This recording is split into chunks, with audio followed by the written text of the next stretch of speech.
Welcome to Happiness for Cynics, and thanks for joining us as we explore all the things I wish I'd known earlier in life, but didn't. This podcast is about how to live the good life. Whether we're talking about a new study or the latest news or Eastern philosophy, our show is all about discovering what makes people happy. So if you're like me and you want more out of life, listen in, and more importantly, buy in.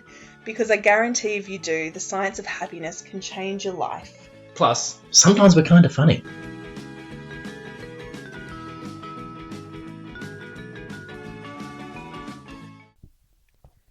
Welcome back to Happiness for Cynics. She's doing fist bumps, people. So today we're talking about why you need to plan your next holiday now. Oh, that's why you're excited. You're Yes. talking about your favourite thing to do. I've got to say it, if you've ever been on a holiday with Mari, she puts all my spreadsheets to shame. Because Absolute shame. I buy into what we're talking about today. Oh, do and you ever? It brings me so much joy to take trips and to explore the world. See, I don't think COVID would have affected you at all because you would have planned everything and then gone, oh, okay, so I'm not going. But I still get the benefit of actually planning one. Well, that is the first point that we're going to discuss. There is benefit in planning a trip, and some of the research actually shows that just the act of planning your trip can bring as much joy, if not more joy, than the trip itself. So we should actually plan our COVID holidays, and when they don't happen, don't be upset.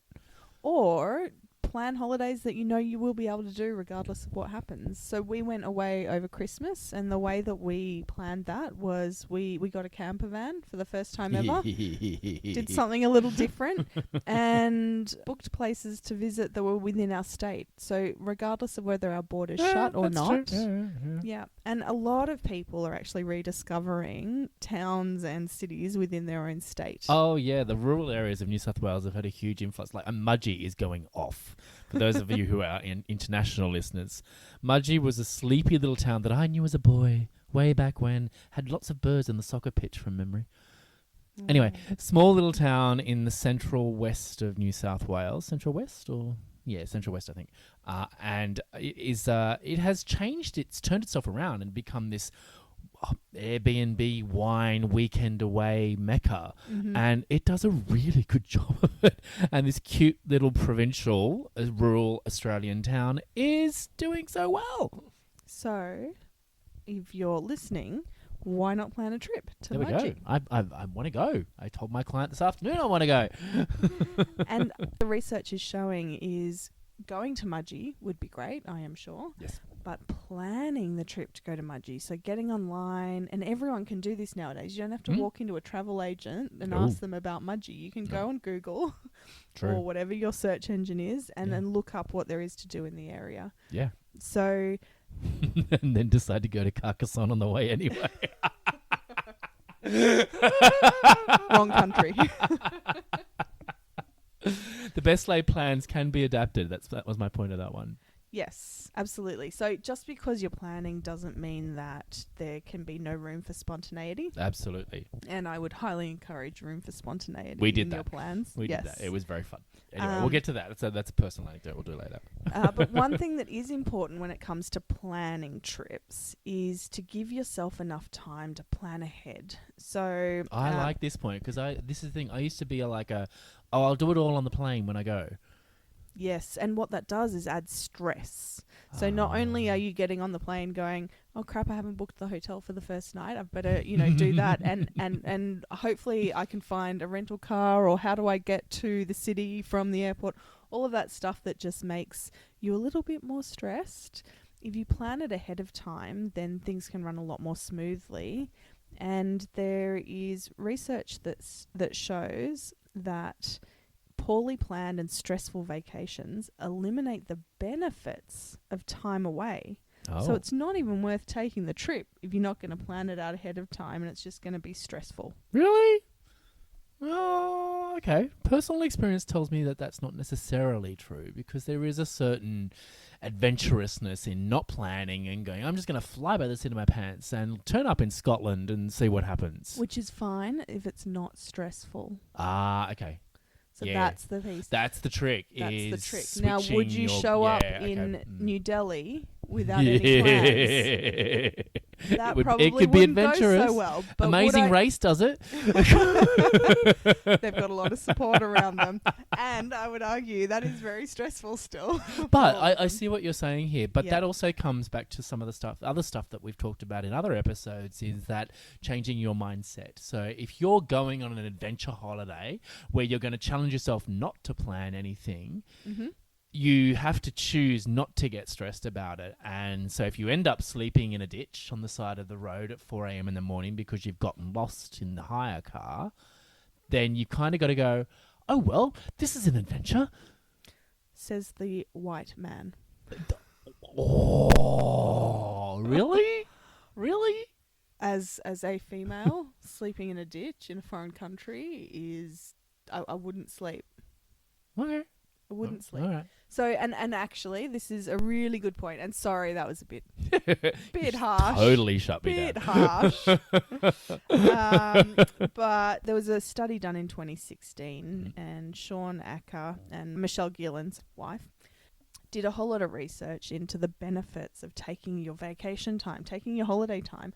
And they looked specifically at people who were full-time salaried employees who have no excuse not to take their holidays. It's given to you. You get your 4 weeks a year, and particularly in the States, you can lose your holiday. That's not a thing that you have as much in Australia, but they take it back if you don't use it a lot of the time over there. Really? And still, a lot of Americans were taking less and less time off.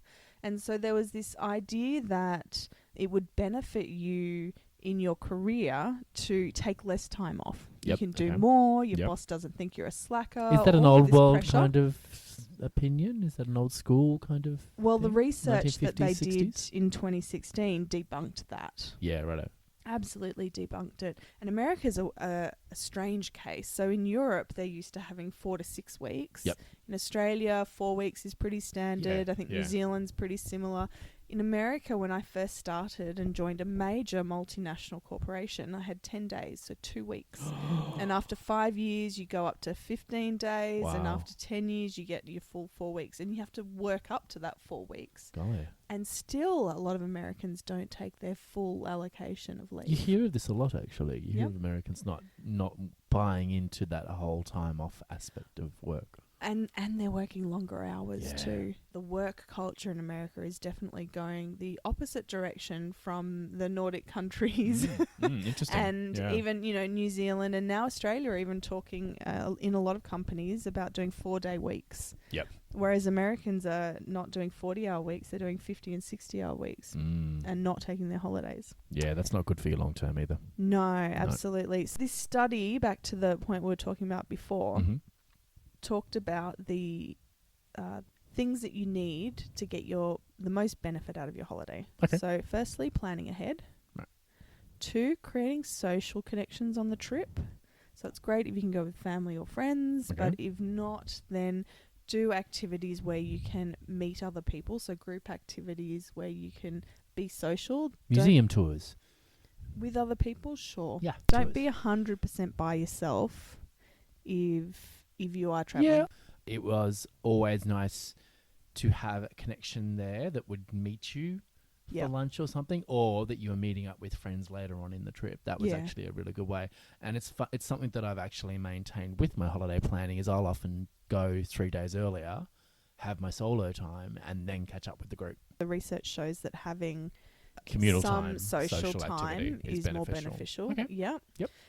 3, go far away from your work. And I think this is a digital and physical requirement. Yes, I agree. Don't take the computer. Yes, turn off... Well, no one has Blackberries anymore. I was going to say turn off Blackberry. Showing your age, mate. Don't take your work phone with you if you can. And the next one was a feeling of safety. Oh. And this goes back to you sleeping in a ditch, which when I was 18, I probably would have thought was fine. But now with a little bit of hindsight, I can see the danger in me sleeping in a ditch. True. So as long as you feel safe, then I do agree with you. Go for it. Yeah, Add a bit right, of spontaneity. Don't book some stuff. Give yourself the freedom to just explore without any set agenda. And be reactive, yeah. If you're the kind of person that doesn't bring stress to, or So if it's know not the going to kind of impact traveller your you safety. are. Yeah. Okay, that makes sense. Yeah. I like that. And if it's not going to impact your safety. True. So if you're a female travelling by yourself, there's a whole slew of other things you need to just be aware of, particularly in quite a few countries that aren't countries like Yeah, Australia. that's very true. Yeah. I remember rescuing 2 twins from America and Italy once. These 2 girls got off the train. This is the classic case. So I had not planned my accommodation. I had. I planned my accommodation when I landed in, where was it going? That Northern place. Italy. Yeah, and at the top. Edit that out, Leah. Milan. Milan, there we go. So I was planning my accommodation. I got there and the youth hostel was closed. And I spent 6 hours in the winter walking around trying to find a room that I could afford. And on my very basic Italian, it was very, very difficult. Eventually, I found one and was so grateful, and then went out for a bite to eat. I think I went out for Macca's, of all things. And as I was walking past the train station, these 2 young American girls had gotten off the train with their backpacks, and they had no idea what they were doing, and they had no accommodation. And so me, being the good old Aussie, went, that's okay, I can speak Italian. And went door knocking with them, trying to find a motel that they could afford. And they found one, which was great. But I see what you're saying about safety. That's really important. And I did look at these 2 American girls going, oh dear, you've got less of an idea than what I've got. So the things are, you need to plan ahead. You need to create social connections. You need to go far from your work, and you need to feel safe. And if you do those 4 things, then 94% of vacations have a good return on investment in terms of your energy and outlook when you return to work, as long as you plan the trip well in advance. I like this point. Can we expand on this a little bit? The investment in a holiday. Yes. It is an investment. It is. It's about taking time for you. It's to so re-energize. And that's coming from someone who did work for 6 years without a holiday. Great. Yeah. And I didn't realize it at the time. And it took my business coach, the lovely Wally Salinger. Wally, I miss you. Waking me up at 7 a.m. with cups of tea when I haven't even woken up for our 7 a.m. meeting yet. Not every business coach gets that. But yeah, so I spent all these years just working, because I came from that work ethic of you keep working, you don't take holidays, you keep going because you think that it's more beneficial.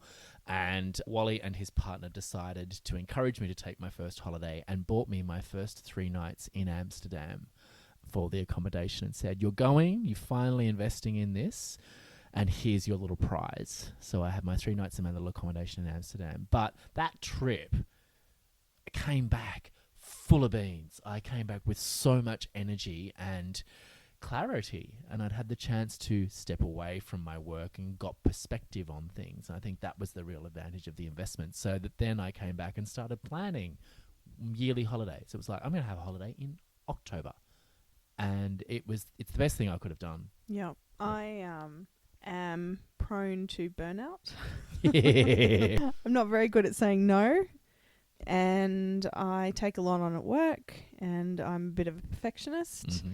And so year after year, I get to my holiday and I am just frazzled and stressed and low on resilience. Yeah. And I know these are things I'm still working on.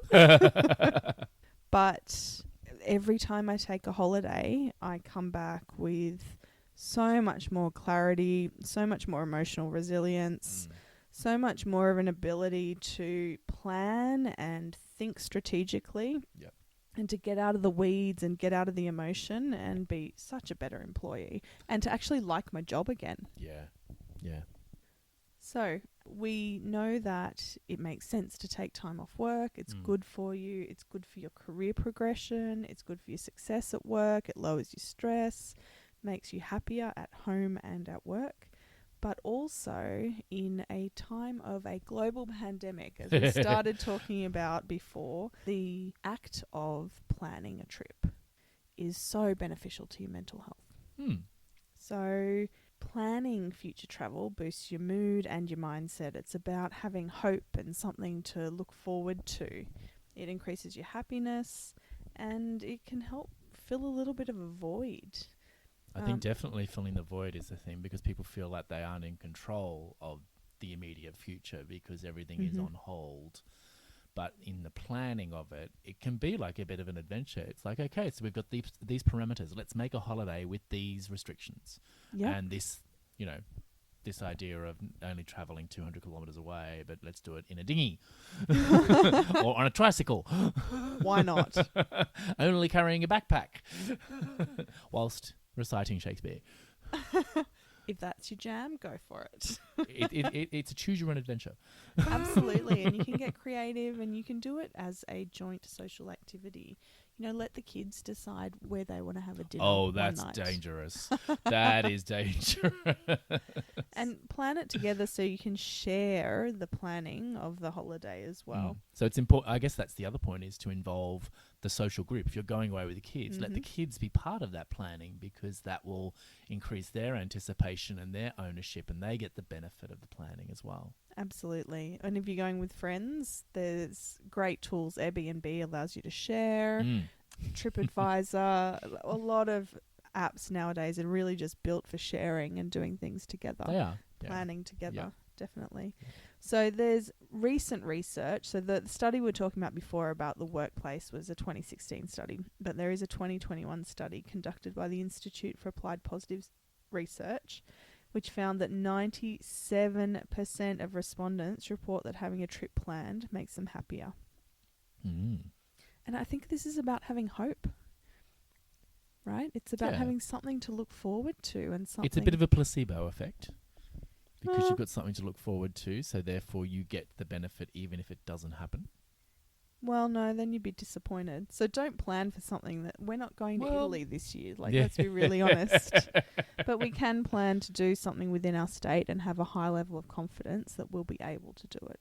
I guess what I'm saying is that if you, even in the planning of it, and if you get together and have a few Italian-themed dinners, if something happens and you don't get to go to Italy, you can still go, we'll just go up the road to the Italian restaurant again and speak Italian to them. That'll be enough. And that could actually, you still get the placebo effect in a way. Sure, of the planning. Yes. But then you still get the disappointment. I would argue for maybe planning future trips but not booking anything. And then planning for trips that you can most likely take. True. Yeah. Losing money would be stressful and horrible and not fun. Yeah. Definitely. And I think it all comes down to a great concept that I heard from Tal Ben Shahar, who's running the Happiness Academy course that I'm currently doing. And he was saying that you're only old when you look to the past more than to the future. I've heard this idea, and I totally agree. Absolutely. Yes. You need to have some future progression and stop thinking back on things and back on the good days and back on when I was 23 and full of vigor. And there is benefit to looking back. There is, there definitely is. But you've got to balance that. It's got to be a balancing with what's to come and excitement about the future as well. Yeah. And unfortunately, so many people just cancelled all future plans. Birthdays were cancelled, Christmas was cancelled, travel was cancelled. When the pandemic hit, everything was wiped off our calendars. True. And we had no choice but to look back at all the things we used to be able to do. True. And it wasn't with just pure nostalgia. It was nostalgia with a bit of bitterness. Yeah. Yeah. Nobody bitterness knows that we couldn't. the trouble I've seen. So this is about balancing that. I think that's a perfect word there, Pete. Balancing and giving ourselves a bit of hope for something to do in the future. I like that idea. Holiday is hope. It's a double H. Love it. Well, on that note, we'll finish up for Plan your the day. next holiday and have some hope. Yes. Get out of here. Bye. Bye. Thanks for joining us today. If you want to hear more, please remember to subscribe and like this podcast. And remember, you can find us at mariskelton.com, where you can also send in questions or propose a topic. And if you like our little show, we would absolutely love for you to leave a comment or rating to help us out. Until next time. Choose happiness.